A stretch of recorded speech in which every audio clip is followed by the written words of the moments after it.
Salut, c'est Sophia. Avec mon compagnon, on s'est paxé l'été dernier et je m'étais posé le défi de faire pousser moi-même les fleurs pour notre fête.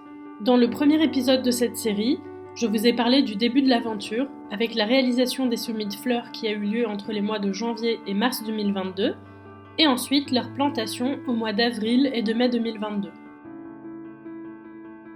Puis, dans le deuxième épisode de cette série, vous êtes retournés avec moi sur le petit terrain que m'ont prêté mes beaux-parents et nous avons réalisé les premières cueillettes. De retour à la maison, on a mis cette première cueillette à sécher dans un lieu sombre et bien ventilé. Dans l'épisode d'aujourd'hui, le troisième épisode donc, on va décrocher ces fleurs, maintenant sèches, et les transformer en plusieurs bouquets et boutonnières pour le jour J.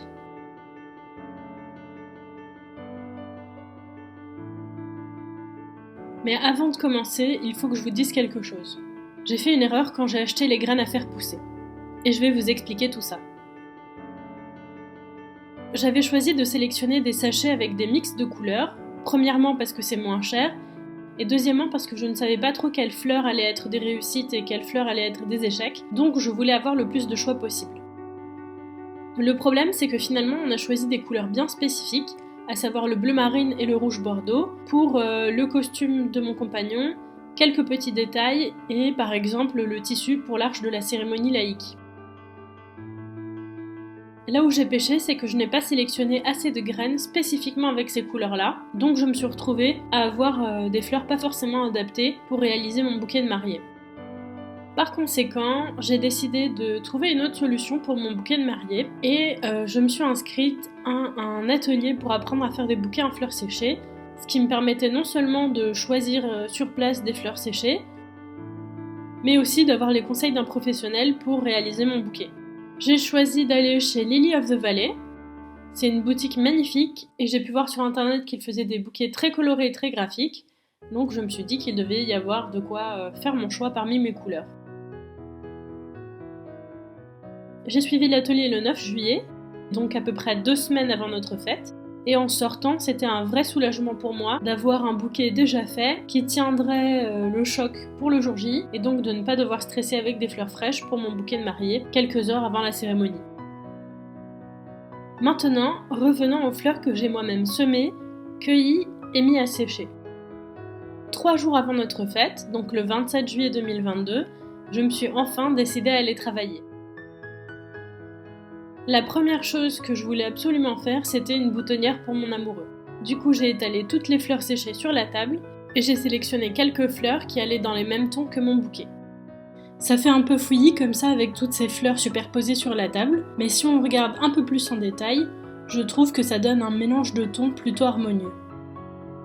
Et c'est là que je dois vous dire que cette vidéo n'est pas du tout un tuto. Clairement, j'ai beaucoup plus fait de la bricole que suivi des techniques bien précises. En gros, ce que j'ai fait, c'est que j'ai positionné les fleurs les unes sur les autres, en prenant mon temps pour tenter de faire quelque chose d'équilibré.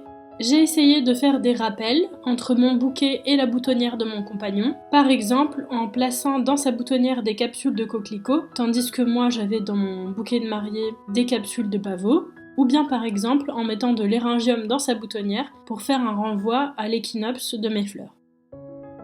Dans tous les cas, c'est presque sûr qu'un professionnel aurait pu faire mieux, mais je suis quand même ravie de me dire que le jour de notre union, mon compagnon a porté tout près de son cœur une boutonnière faite par mes soins et avec des fleurs qui ont poussé dans le jardin de ses parents. La deuxième chose que je tenais absolument à faire avec les fleurs qui sont issues de mes semis et que j'ai moi-même mis à sécher, c'est un bouquet.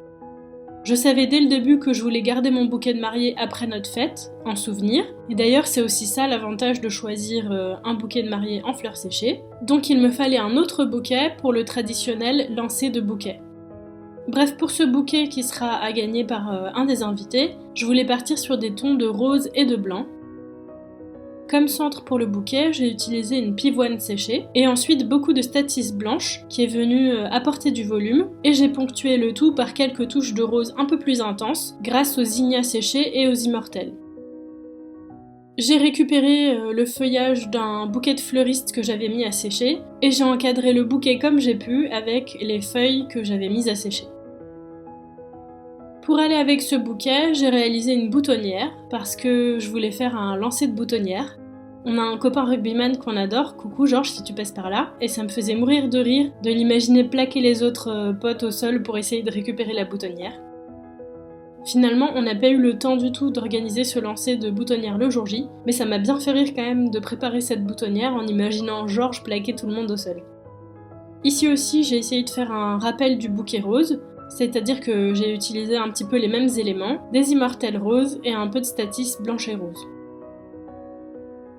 Après avoir réalisé le bouquet et les 2 boutonnières, il me restait encore pas mal de fleurs séchées sur la table, donc j'ai décidé de faire 2 bouquets supplémentaires, un pour mes parents et un pour mes beaux-parents. Pour mes beaux-parents, j'ai eu envie de faire un bouquet plein de couleurs et très joyeux, donc cette fois-ci j'ai utilisé comme base du bouquet la statis mauve, avec quelques zinnias et quelques immortelles colorées, et des grandes marguerites pour amener quelques touches de blanc. Finalement, je vous laisse juger par vous-même, ça a donné un bouquet avec des couleurs chaudes et vibrantes. Pour le bouquet de mes parents, je suis aussi partie sur de la statis mauve et des immortelles colorées en base, mais j'ai complété avec de la facélie, un peu de statis blanche et quelques brins d'amarante verte. Ce qui a donné finalement au bouquet un côté un peu plus rustique et un peu plus champêtre, je trouve. Il me restait encore pas mal de fleurs et j'avais récupéré quelques petits vases, donc j'en ai profité pour préparer quelques petites compositions qu'on a pu transporter telles quelles et placer directement, par exemple sur la table de bienvenue ou sur le buffet. Au bout de plusieurs heures de travail, le stock de fleurs séchées a quand même fini par tarir, et voilà l'état de la table.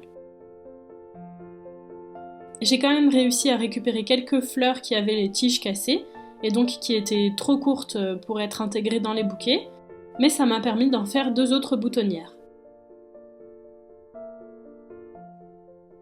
Donc finalement, l'idée c'était que les 2 derniers bouquets ce soient pour nos mamans, et les boutonnières pour nos papas.